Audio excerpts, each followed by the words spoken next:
வணக்கம். இன்னைக்கு எதை பற்றி பேச போகிறேன் அப்படின்னா, நம்மளுடைய பரபரப்பான தேர்தல் களத்தில் சில விஷயங்கள் நடந்துட்டுருக்கு. அதை பற்றி தான் பேசணும். என்ன அப்படின்னா, இந்த சின்னங்கள் இருக்கு இல்லையா, ஒரு ஒரு கட்சிக்கும் ஒரு ஒரு சின்னம் அப்படின்னு ஒதுக்குவாங்க இல்லையா, அதில் நிறைய குளறுபடிகளும் நிறைய சின்னங்கள் மறுக்கப்பட்டும் மாற்றப்பட்டும் இங்கே நிறைய விஷயங்கள் நடந்துட்டுருக்கு. பெரிய பெரிய கட்சிகளுக்கெல்லாம் எந்த ஒரு இதுவும் இல்லை, எந்த ஒரு பாதிப்பும் இல்லை. நம்மளுக்கு திமுகவாக இருக்கட்டும் அதிமுகவாக இருக்கட்டும் அவங்களுக்கெல்லாம் பெரிய பாதிப்பு இல்லை. அதிமுகவை பொறுத்தளவில் என்ன எதிர்பார்த்தாங்க அப்படின்னா, ஓபிஎஸ் ரெட்டலை சின்னத்தை முடக்குவார் அப்படின்னு எதிர்பார்த்தாங்க. ஓபிஎஸ் தரப்புல இருந்தும் முயற்சிகள் எடுக்கப்பட்டது. ஆனால் அது எதுவுமே அந்த சின்னத்தை முடக்கிற அளவுக்கு எந்த முயற்சியும் எடுக்கலை, விட்டுட்டாங்க. அண்ட் ஓபிஎஸ் அவர்களும் போய் பாஜகவில் சேர்ந்துட்டாரு. அவருக்கு வேறு வழி இல்லை, அதிமுகவில் சேர்த்துக்க மாட்டேங்கிறாங்க, திமுகவில் சேர முடியாது. அப்புறம் என்ன பண்ண முடியும்? மூணாவது இருக்கக்கூடிய ஒரு அணிக்கு தான் போக முடியும்.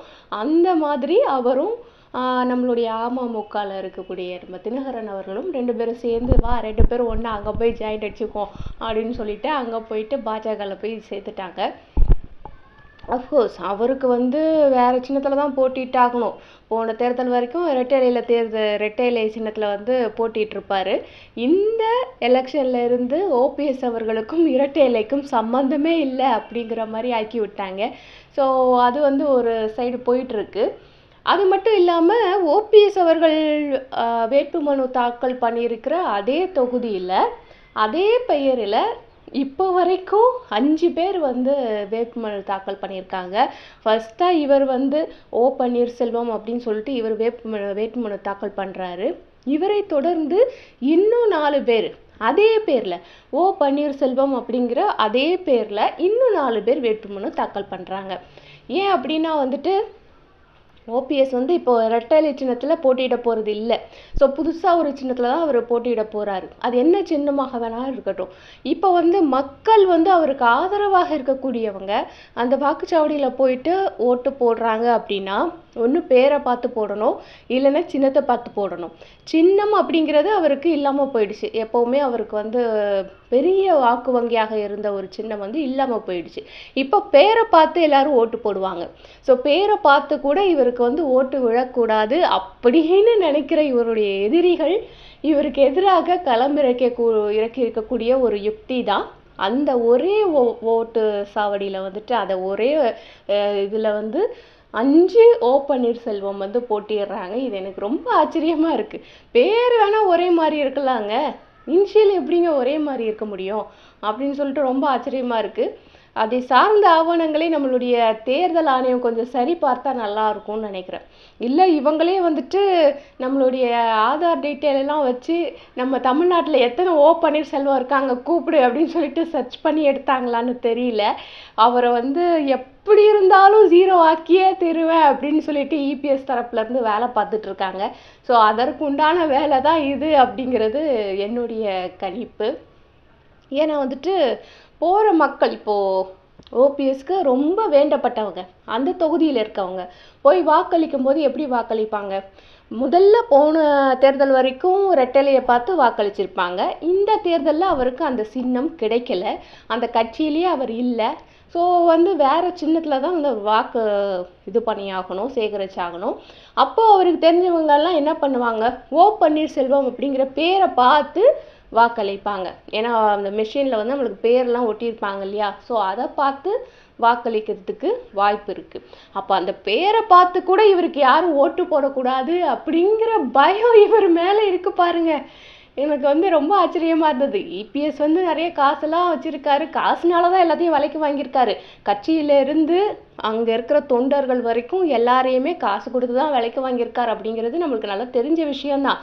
இருந்தால் கூட இப்போ ஓபிஎஸ் கிட்ட கட்சியும் இல்லை, அவர்கிட்ட சின்னமும் இல்லை, எதுவுமே இல்லை, தொண்டர்களும் இல்லை, எதுவுமே இல்லாமல் தான் அவர் சுயேட்சையாக தான் போய் நிற்கிறாரு. ஒரு மனுஷன் சுயேட்சையாக போய் நிற்கும் போதே அவரை பார்த்து இவ்வளோ பயப்படுறீங்களே, நீங்களாம் எப்படி ஒரு கட்சியை வச்சு மெயின்டைன் பண்ண போகிறீங்க மிஸ்டர் இபிஎஸ்? தெரியவே இல்லை. ஏன் அவர் சுயேட்சையாக நிற்கிறாருன்னா நின்று போகிறாருன்னு விட வேண்டியது தானே. ஏன்னா 39 தொகுதியிலையுமா ஜெயிச்சிட போறாரு சுயேட்சையா நின்று? இல்லையா, ஒரே ஒரு தொகுதியில தான் அவரால் நிற்க முடியும். ஒரே ஒரு தொகுதியில் தான் நின்று ஜெயிக்கிறாரோ தோக்குறாரோ அது செகண்டரி. அது அவருடைய தனிப்பட்ட அதிர்ஷ்டம்னு சொல்லலாம், இல்லை தனிப்பட்ட செல்வாக்குன்னு சொல்லலாம். எது வேணா இருந்துட்டு போகட்டும். அவருடைய தொகுதி அவர் பார்த்துட்டு போறாரு. ஆனா அங்க போய் அவர் ஜெயிக்க கூடாது அப்படிங்கிறதுல இவ்வளவு பிரில்லியண்டான ஐடியாலாம் ஏடிஎம்கேக்கு எங்க இருந்து வருதுன்னு எனக்கு ஒண்ணுமே புரிய மாட்டேங்குது. ஏன்னா நம்ம ஆட்கள்லாம் தெர்மாக்கோல் மாதிரியான ஐடியா தான் ஃபாலோ பண்ணிட்டு இருப்பாங்க. திடீர்னு இப்படி ஒரு பிரில்லியண்ட் ஐடியா வந்திருக்குன்னா யாரோ ஒரு படிச்சவங்க அந்த கட்சியில போய் ஜாயின் பண்ணியிருக்காங்க போல இருக்கு புதுசா. சொல்ல முடியாது, இளைஞர் அணியில யாராவது ஒரு நல்லா யோசிக்கிற ஆள் இருந்தாலும் இருக்கலாம். ஸோ ஓபிஎஸ்ஸை ஜெயிக்க விடக்கூடாது அப்படிங்கிறதுக்காக அந்த பேரை டூப்ளிகேட் பண்ணுற வேலையை அதிமுக சைட்லேருந்து பார்க்குறாங்க அப்படிங்கிறது தெளிவாக தெரிஞ்சிருக்கு. ஸோ ஒரே தொகுதியில் ஒரே பேரில் 5 பேர், இது வரைக்கும் 5 பேர், இன்னும் நிறைய பேர் வருவாங்கன்னு சொல்லப்படுது. வெயிட் பண்ணி பார்ப்போம். இது வரைக்கும் 5 பேர் தான் வந்திருக்காங்க. இதுக்கப்புறம் எத்தனை பேர் வருவாங்க தெரில. ஆல்மோஸ்ட் வேட்பாளர் தாக்கல் பண்ணுறதெல்லாம் முடிஞ்சிடுச்சு. ஸோ எனக்கு தெரிஞ்ச 5 பேர் தான் நினைக்கிறேன். ஸோ 5 பேர் ஒரே பேரில் ஒரே தொகுதியில், அதுவும் சுயேட்சையா 5 பேர் நிற்கிறாங்க அப்படின்னு சொன்னால் அது வரலாறு சிறப்பு மிக்க ஒரு சம்பவமாக இருக்கும் போல இருக்கே அப்படின்னு பார்த்துட்டு இருந்தா, சரி ஓபிஎஸை பார்த்து இபிஎஸ் ரொம்ப பயப்படுறாரு அப்படிங்கிறது நல்லாவே தெரியுது. ஏன் ஓபிஎஸ் வந்துடக்கூடாது, இவர் எம்பி ஆயிட்டாரு அப்படின்னு சொன்னால் நம்மளுக்கு அது குறைச்சலாக இருக்கும். ஏன்னா ஆல்ரெடி நம்ம தமிழ்நாட்டில் ஆட்சியிலே இல்லை. அப்படி இருக்கும் பொழுது நம்ம கட்சியிலேருந்து விரட்டி அடிச்ச ஒருத்தர் எம்பி ஆயிட்டாருன்னா, அவர்கிட்ட காசு வந்துடுச்சுன்னா எல்லாரும் அவங்க பக்கம் போய் சாஞ்சிருவாங்களே. ஏன்னா இவர் காசு வச்சு தான் எல்லாரையும் அழைச்சி போட்டு வச்சிருக்காரு. ஸோ இப்போது ஓபிஎஸ் நின்று ஜெயிச்சு எம்பி ஆயிட்டாரு அப்படின்னு சொன்னால் அதிமுகவை முதல்ல கைப்பற்ற பார்ப்பாரு.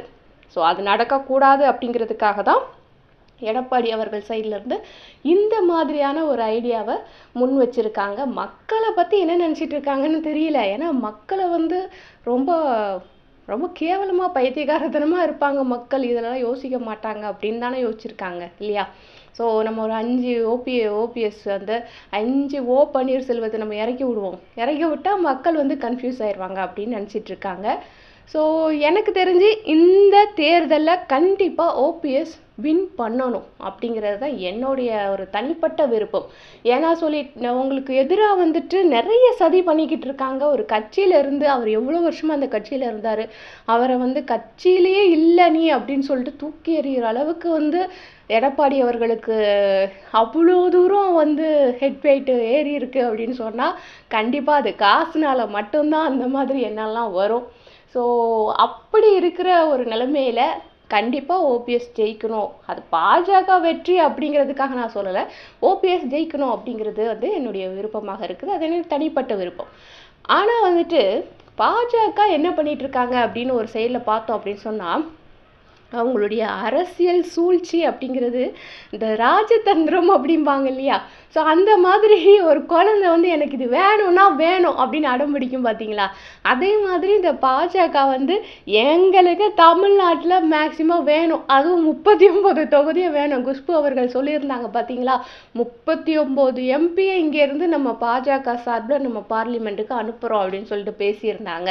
ஸோ அதே மாதிரி 39 தொகுதியிலையும் நிற்கிறாங்க. பாஜக நிற்கலை, பாஜக அவங்க கூட்டணி கட்சிகள் எல்லாமே நிற்கிறாங்க. அவங்க கூட்டணியில் இருக்கிறது யார்? நம்ம பாமக இருக்காங்க, அதுக்கப்புறம் அமமுக சேர்ந்துருக்காங்க, சமத்துவ மக்கள் கட்சி இருக்காங்க.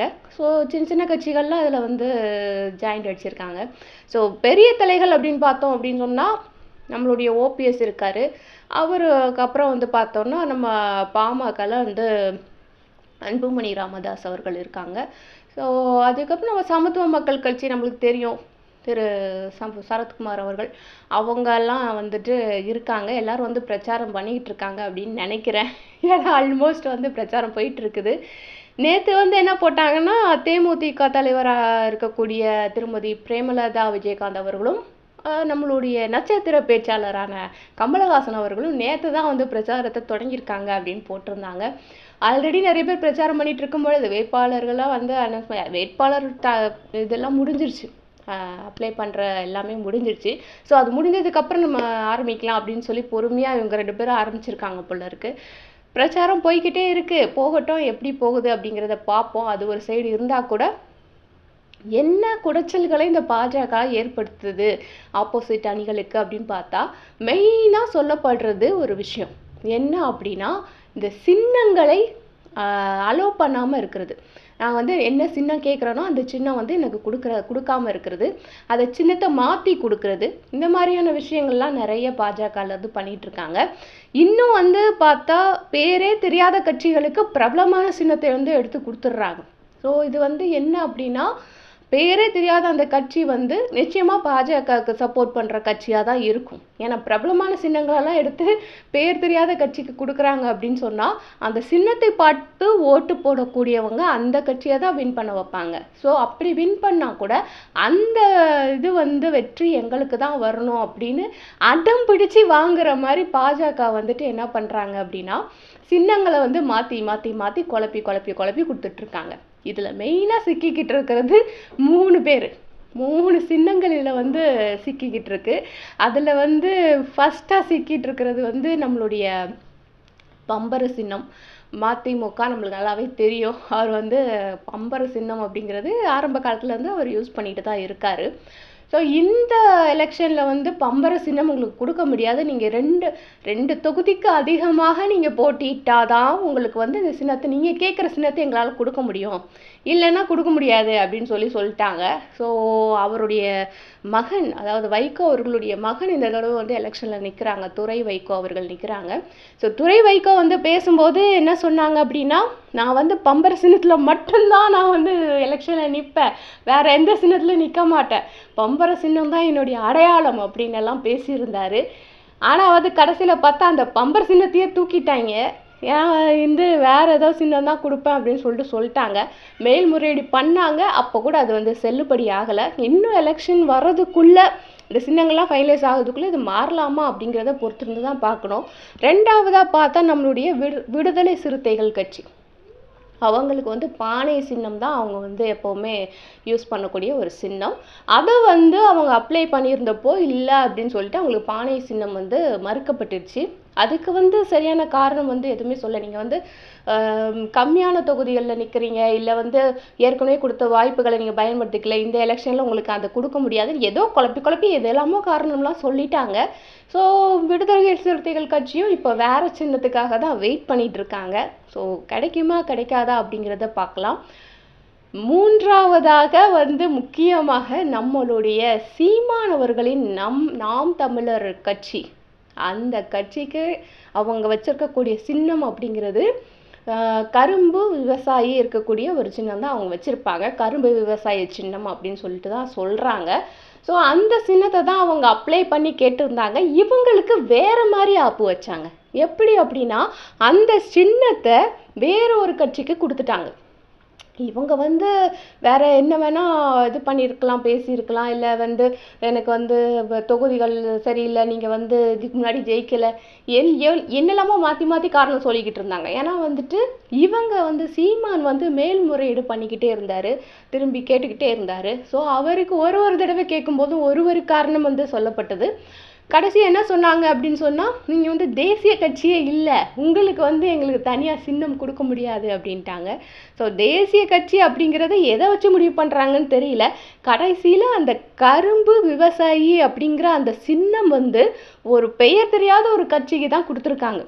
அதோட பேர் வந்து ஏதோ பாரதியன் தான் ஆரம்பிக்குது, பாரதிய ஜனதா மாதிரி தான் ஏதோ ஒரு கட்சி, அது இப்போ தான் ஆரம்பிச்சிருக்காங்கன்னு நினைக்கிறேன். அந்த கட்சிக்கு வந்து நாம் தமிழர் கட்சியோட சின்னத்தை வந்து கொடுத்துட்டாங்க. அந்த கட்சியோட பெயரே வந்து யாருக்குமே தெரியல. நானும் வந்து நியூஸ் சேனல்லாம் பார்த்தேன், எந்த கட்சிக்கு கொடுத்துருக்காங்க, பெயர் யாராவது தெளிவாக சொல்லுவாங்களா அப்படின்னு எதிர்பார்த்தேன். யாருமே தெளிவாக சொல்லலை. அதாவது பெயர் தெரியாத கட்சிக்கு கொடுத்துட்டாங்க அப்படின்னு தான் சொல்கிறாங்களே தவிர, அந்த கட்சியோட பெயரை கூட வந்து யாருக்கும் தெளிவாக தெரியல. ஒரே ஒரு சேனலில் அது என்னவோ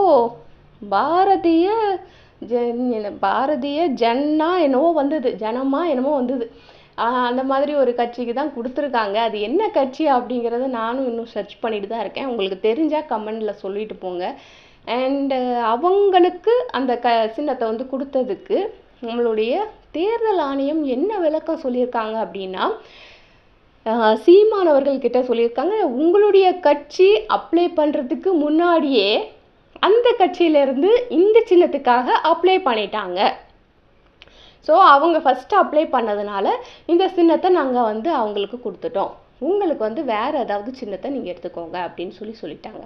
இப்போது நாம் தமிழர் கட்சியில் இருக்கிறவங்க பெரும்பாலானவர்களுக்கு அவர்களுடைய சின்னம் அப்படிங்கிறது கரும்பு விவசாயம் அப்படிங்கிற அந்த சின்னம் தான் எல்லாருக்குமே தெரியும். ஸோ அவங்க கட்சியில் இருக்கக்கூடிய தொண்டர்கள் அத்தனை பேரும் அந்த சின்னத்தை பார்த்து தான் வாக்களிப்பாங்க. அப்படி இருக்கும் பொழுது பெயரே தெரியாத ஒரு கட்சிக்கு வந்து நீங்கள் அந்த சின்னத்தை கொடுத்துருக்கீங்களே அப்படின்னு சொல்லிட்டு சீமான் ஒரு சைடு கேள்வி கேட்டுட்டு இருக்காரு. மேல்முறையீடும் பண்ணியிருக்காரு. நம்மளுடைய உச்சநீதிமன்றத்தில் இது தொடர்பாக வழக்கு தொடர்ந்துருக்காரு. தேர்தல் வழக்கு அப்படிங்கிறதுனால குறைந்த காலகட்டத்திலே இந்த வழக்கு வந்து சீக்கிரமாக தீர்க்கப்படணும். ஸோ கூடிய சீக்கிரமே இது சம்பந்தமான அறிவிப்புகள் வரலாம் என்று எதிர்பார்க்கப்படுகிறது. அது மட்டும் இல்லாமல் இவங்க ஒரு கட்சிக்கு கொடுத்தாங்க இல்லையா, பேர் தெரியாத ஒரு கட்சிக்கு கொடுத்தாங்க இல்லையா, அந்த கட்சி 39 தொகுதிகள்லையும் தங்களுடைய வேட்பாளர்களை நிறுத்தி இருக்கிறது. ஆனால் இந்த 39 அப்ளிகேஷனில் ஒன்லி வந்து 6 அப்ளிகேஷன் தான் அப்ரூவ் ஆயிருக்கு. அதாவது தேர்தல் ஆணையம் அவர்கள் சைட்லேருந்து இப்போ வேட்பாளர் வந்து மனு தாக்கல் பண்ணுறாங்க அப்படின்னு சொன்னால் வேட்பு மனு தாக்கல் பண்ணும் பொழுது அதை சரி பார்ப்பாங்க.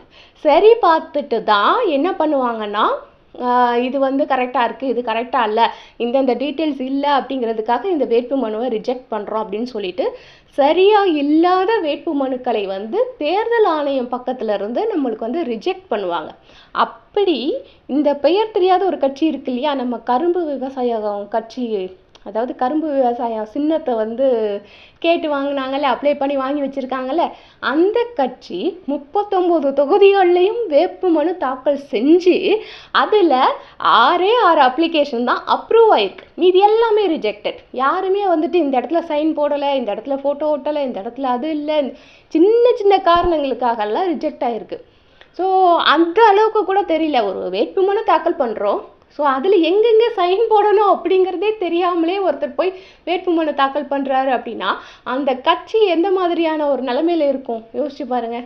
ஸோ அந்த மாதிரி ஒரு கட்சியை வந்து தேர்தல் ஆணையம் ஒரு தேசிய கட்சியாக அங்கீகாரம் பண்ணி அதுக்கு வந்து அவங்க கேட்ட சின்னத்தை ஒதுக்கி கொடுத்துருக்காங்க.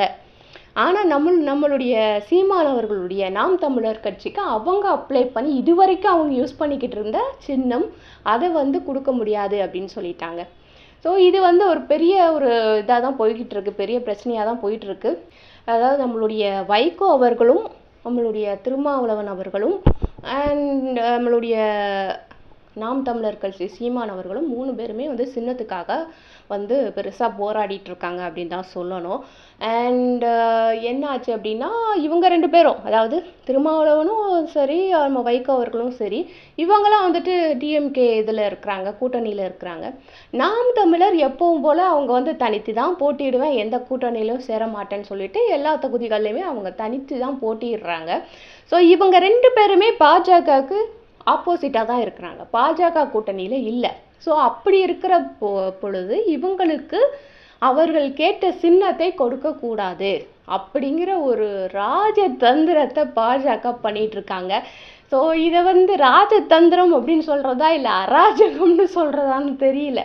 ஏன்னா வந்துட்டு பேரே தெரியாத ஒரு கட்சியை வந்து தேசிய கட்சின்னு சொல்லிட்டு இங்கே பிரபலமாக இருக்கக்கூடிய ஒரு கட்சிக்கு வந்து அவங்க கேட்குற சின்னத்தை கொடுக்க மாட்டேன் அப்படின்னு சொல்கிறது எந்த அளவு நியாயமாக இருக்கும் அப்படின்றது தெரியல. சரி, அவங்க வந்து ஒழுங்காக கரெக்டாக இருக்காங்களா அப்படின்னு பார்த்தா வேட்புமனு தாக்கலில் பாஜக மாநில தலைவரான, அதாவது தமிழ்நாட்டுடைய மாநில தலைவரான அண்ணாமலை அவர்கள் 2 வாட்டி வேட்புமனு தாக்கல் பண்ணியிருக்காரு. அதுலேயும் வந்துட்டு அந்த பத்திரம் இருக்கு இல்லையா, வேட்புமனு தாக்கல் பண்ணுறதுக்குன்னு ஒரு பத்திரம் வச்சுருப்பாங்க, கோர்ட்டில் வந்து ஃபைன் கட்டுறதுக்குன்னு ஒரு பத்திரம் வச்சுருப்பாங்க. ஸோ எல்லா விஷயத்துக்குமே நம்ம பே பண்ணுறதுக்கு எல்லாத்துக்குமே பத்திரம் வச்சுருப்பாங்க. நம்ம வீட்டு பதிவு பண்ணுறதுக்கு அதுக்கு வந்து தனி பத்திரம் வச்சுருப்பாங்க. ஸோ இந்த மாதிரி ஒரு விஷயத்துக்கும் டிஃபரெண்டான பத்திரம் தான் வந்து நம்ம எடுத்து அதில் டைப் பண்ணி நம்ம சைன் பண்ணி நம்ம அப்ளை பண்ணணும். ஆனால் இவர் வந்து என்ன பண்ணிட்டாரு, கோர்ட்டில் அப்ளை பண்ணக்கூடிய அந்த பத்திரத்தை எடுத்துக்கொண்டு வந்து அதில் வந்து வேட்புமனுவை பிரிண்ட் பண்ணி சைன் பண்ணி அதை வந்து வேட்புமனுவாக தாக்கல் பண்ணிட்டாரு. ஸோ இது வந்து தெரிஞ்சு பண்ணாரா தெரியாமல் பண்ணாரான்னு தெரியல. ஏன்னா வந்து எல்லாருக்குமே தெரிஞ்சிருக்கும் வேட்புமனு தாக்கல் பண்ணுறது எந்த பத்திரத்தில் பண்ணுறதுன்னு தெரியாதுங்களா அப்படின்னு சொல்லிட்டு நிறைய பேர் வந்து கேள்வி கேட்க ஆரம்பிச்சிட்டாங்க இப்போவே. உண்மையிலேயே அவர் வந்து ஐஏஎஸ் ஐபிஎஸ்லாம் படிச்சிருப்பாரா இல்லை என்ன ஏதுன்னு தெரியல. இந்த பத்திர குழப்பம் அப்படிங்கிறது எதனால வந்துச்சு, அங்கே கொடுக்க வேண்டிய பத்திரத்தை எதுக்காக இங்கே கொண்டு வந்து கொடுத்துட்டாரு, இல்லை தெரிஞ்சுதான் பண்ணாரா, இல்லை வேணும்னே யாராவது மாற்றி வச்சுட்டாங்களா அப்படிங்களாலும் தெரியல. இருந்தாலும் இது மிகப்பெரிய குற்றம் தான். இருந்தாலும் 2வது முறையாக அவர் அப்ளை பண்ண வேட்புமனு வந்து அக்செப்ட் பண்ணிட்டாங்க. ஸோ கோயம்புத்தூரில் அண்ணாமலை அவர்கள் வந்து போட்டியிடுறாங்க. பார்ப்போம் என்ன நடக்குது. இதுக்கு மேலே தேர்தல் கூத்துகள் என்னெல்லாம் நடக்க போகுதுன்னு தெரியல. பொறுத்திருந்து பார்த்தா தான் தெரியும். இப்போவே வந்து பிபி ஏறிட்டே போகுது. எத்தனை டீம் இருக்காங்க பாருங்களேன்.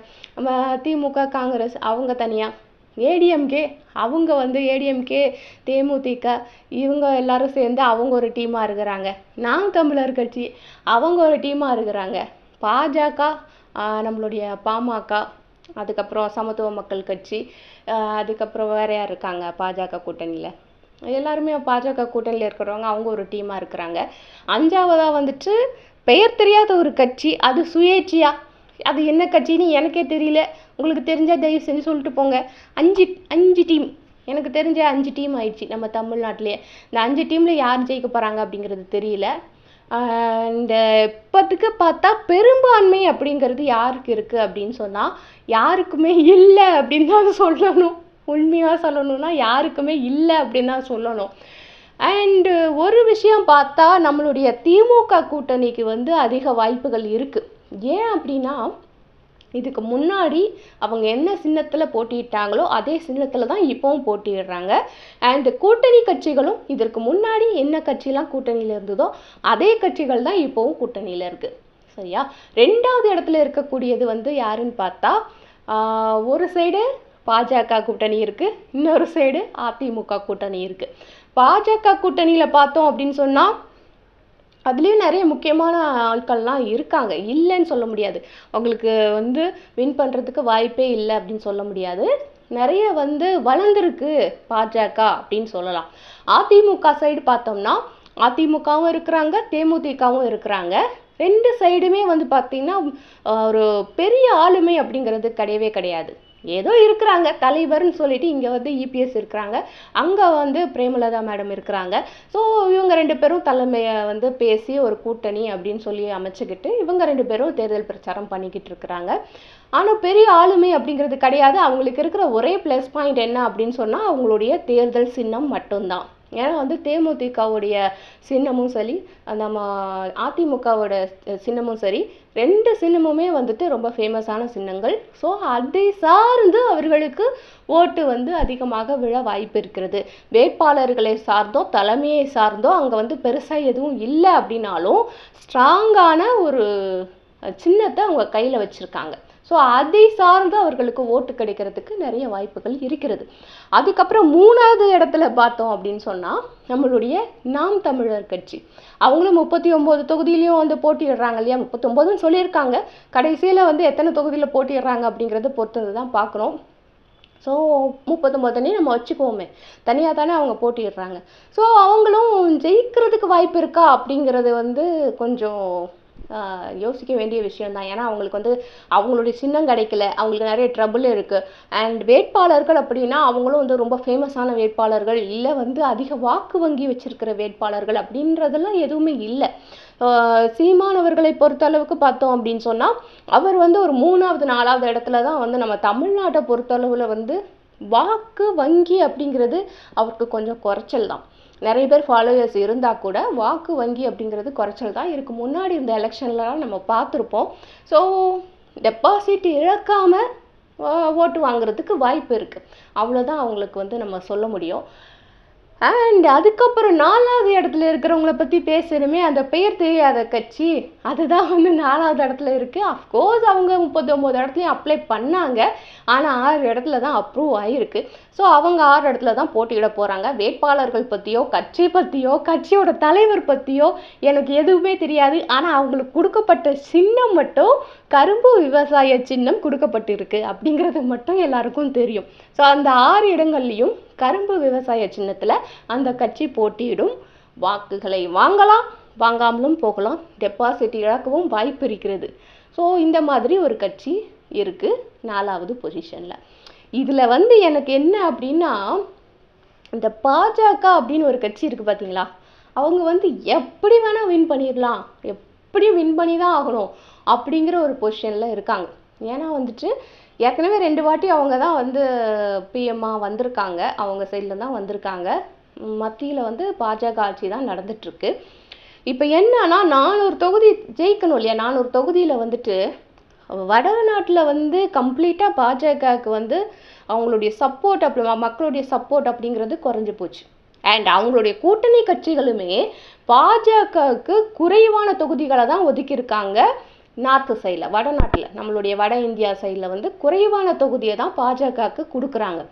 ஏன் அப்படின்னா அங்கே வந்து விவசாயிகள் போராட்டம் நடந்துட்டு இருக்கு. விவசாயிகள் அத்தனை பேரும் வந்து பாஜகவுக்கு எதிராக இருப்பதனால் வட இந்தியாவில் பாஜக தோல்வியை தழுவுவதற்கு பெரிய வாய்ப்பு இருக்கிறது இந்த தேர்தலில். ஆனால் அதனால் வந்து அவங்க என்ன பண்ணுறாங்கன்னா தென்னிந்தியா பக்கம் வந்துட்டாங்க.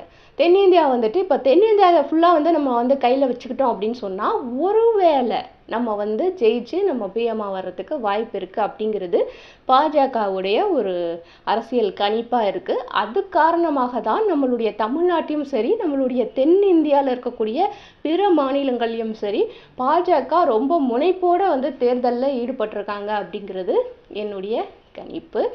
அவர்கள் வந்து இப்போ வந்து மோடி வந்து பார்த்தோம் அப்படின்னு சொன்னால் இதுக்கு முன்னாடி தமிழ்நாட்டு பக்கம் வந்திருக்காரா அப்படின்னு கேட்டால் ஃபஸ்ட்டு தடவை பிஎம் இருந்தப்போ ரொம்ப வந்தாரான்னு எனக்கு தெரியல. அப்போல்லாம் வந்து மோடி வர்றதெல்லாம் ரொம்ப அபூர்வமாக இருந்தது. அப்படியே வந்தாலும் நம்ம வந்து கோபேக் மோடின்லாம் சொல்லிட்டு இருந்தோம் அப்போல்லாம்.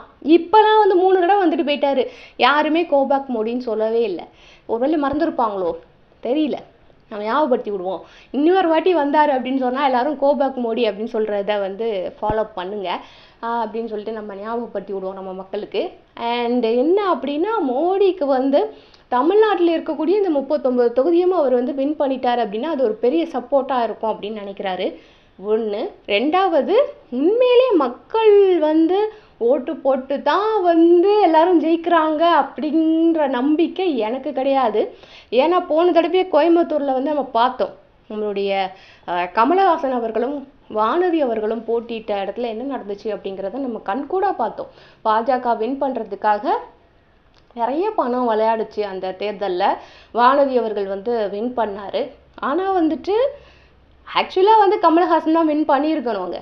கடைசி வந்து எண்ணிக்கை வரைக்கும், கடைசியில் எண்ணிக்கை வரைக்கும் அந்த என்னது வாக்கு பெட்டியா அந்த மெஷின், கடைசி மெஷின் என்ற வரைக்குமே வந்துட்டு கமலஹாசன் தான் முன்னிலையில் இருக்கார். திடீர்னு வந்து அதாவது பெரிய வாக்கு வித்தியாசத்தில் இருக்கக்கூடிய ஒரு நபரை கடைசியில் ஒரே ஒரு பெட்டி எண்ணினதுக்கு அப்புறமா வானதி வந்து முந்தி வந்துட்டாங்க அப்படிங்கிறது ஏற்றுக்கொள்ளும்படியாக இல்லை. அந்த வாக்கு பெட்டியில் அவ்வளோ ஓட்டும் கிடையாது. ஸோ அதுதான் வந்து அங்கே மெயின் ரீசன், அவங்க மேலே சந்தேகம் வர்றதுக்கு மெயின் ரீசனே அதுதான். எல்லா வாக்குப்பெட்டியும் எண்ணிட்டீங்க. ஸோ இதில் வந்து கமல்ஹாசன் தான் ஃபர்ஸ்ட் இருக்காரு. ஸோ அவருக்கு அப்புறம் இருக்கக்கூடிய வானதி வந்து ரொம்ப வந்து வாக்கு வித்தியாசத்தில் இருக்காங்க. இப்போ அந்த கடைசி பெட்டியில் இருக்கக்கூடிய அத்தனை ஓட்டுகளும் வானதிக்கு வந்தால் கூட அவங்க வின் பண்ண மாட்டாங்க அப்படிங்கிற ஒரு நிலைமையில அந்த கடைசி வாக்குப்பெட்டியை வந்து எண்ணிட்டு இவங்க வந்து என்ன அனௌன்ஸ் பண்ணிட்டாங்கன்னா வானதி வந்து வின் பண்ணிட்டாங்க அப்படின்னு அனௌன்ஸ் பண்ணிட்டாங்க. ஸோ கமலஹாசனுக்கு அந்த கடைசி வாக்குப்பெட்டியில் ஒரு ஓட்டு கூட ஏறலை அப்படிங்கிறது தான் இதில் மிகப்பெரிய சந்தேகமான ஒரு விஷயம். அந்த கடைசி வரைக்கும் அந்த ஒரு எண்ணிக்கை வரைக்கும் கடன்னு ஏறிக்கிட்டே போனார். அந்த ஒரு எண்ணிக்கை வந்தோடனே அப்படியே ஸ்டாப் ஆயிடுச்சு. அதுக்கப்புறம் ஒரு ஓட்டு கூட கமலஹாசன் லிஸ்ட்டில் ஏறவே இல்லை. இதுதான் பாஜகவோட அரசியல் ராஜதந்திரம் சொல்கிறதா இல்லை அரசியல் அராஜகம்னு சொல்கிறதான்னு தெரியல. அங்கே முற்றிலுமாக வானதி அவர்கள் வின் பண்ணுறதுக்கு பணம் தான் விளையாண்டது அப்படிங்கிறத நம்ம இந்த லாஜிக் வச்சே நம்ம தெரிஞ்சுக்கலாம். ஏன்னா வந்து கூட்டி கழிச்சு பாரு கணக்கு சரியாக வரும் அப்படின்னு சொல்லுவாங்க இல்லையா. இங்கே எப்படி கூட்டி கழிச்சு பார்த்தாலும் கணக்கு சரியாகவே வரலைங்க. அதனால தான் வந்து அப்பட்டமாக தெரியுது இதை வந்து பணத்தை வச்சு தான் அதை வந்து வின் பண்ணியிருக்காங்க அப்படின்னு சொல்லிட்டு. அண்ட் அதுக்கப்புறமா வந்துட்டு இந்த வெற்றியை விட்டு கொடுப்பதற்காக கமலஹாசன் அவர்களுக்குமே சில பணம் பேரம் வந்து பேசி அவருக்குமே வந்து கொஞ்சம் அமௌண்ட் கொடுக்கப்பட்டது அப்படின்னு எல்லாம் செய்திகள் வெளியானது. எப்படி இருந்தால் என்னங்க, பணத்தை வச்சு தான் வின் பண்ணியிருக்காங்க அப்படிங்கிறது அப்பட்டமாக தெரியுது. ஸோ எனக்கு என்ன பயம் அப்படின்னா இந்த எலெக்ஷனில் 39 தொகுதியிலையும் இதே மாதிரி விளையாட்டை பாஜக விளையாண்டாங்க அப்படின்னு சொன்னால் மக்கள் எவ்வளவு தான் வந்து கவனமாக வாக்களித்தாலும் 39 தொகுதியிலையும் பாஜக கூட்டணி தான் வின் பண்ணும் அப்படிங்கிறது என்னுடைய கருத்து. ஏன்னா பணத்தை வச்சு தானே வின் பண்ண போகிறாங்க.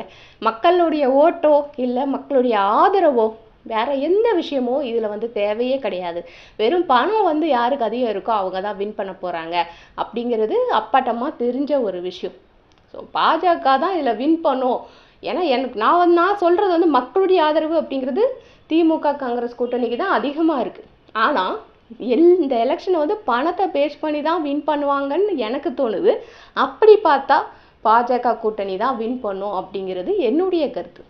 ஸோ அதுக்கு அடுத்து இருக்கிறவங்கெல்லாம் வந்து வரலாம், வராமலும் இருக்கலாம். அது வந்து ஒரு 50-50 சான்ஸ் தான். திமுக கூட்டணி அப்படிங்கிறதெல்லாம் ஒரு 50-50 சான்ஸ் தான். அஃப்கோர்ஸ் நம்மளுடைய கேப்டன் அவர்களுடைய மகன் இந்த எலெக்ஷனில் நிற்கிறாங்க, விஜய் பிரபாகரன். அவங்க வந்து வின் பண்ணுவாங்க அப்படின்னு நான் எதிர்பார்க்குறேன். பர்சனலாக எனக்கு வந்து கேப்டன் மேலே இருந்த ஒரு மரியாதைக்காக, கேப்டனுக்காக நம்மளுடைய விஜய் பிரபாகரன் அவர்கள் வின் பண்ணால் நல்லாயிருக்கும் அப்படின்னு சொல்லிட்டு நான் எதிர்பார்க்குறேன். ஸோ இதுதான் என்னுடைய பார்வையாக இருக்கிறது. ஸோ உங்களுடைய பார்வை எப்படி இருக்குது இந்த விஷயத்துலலாம் அப்படிங்கிறத கீழே கமெண்ட் செக்ஷனில் சொல்லிட்டு போங்க.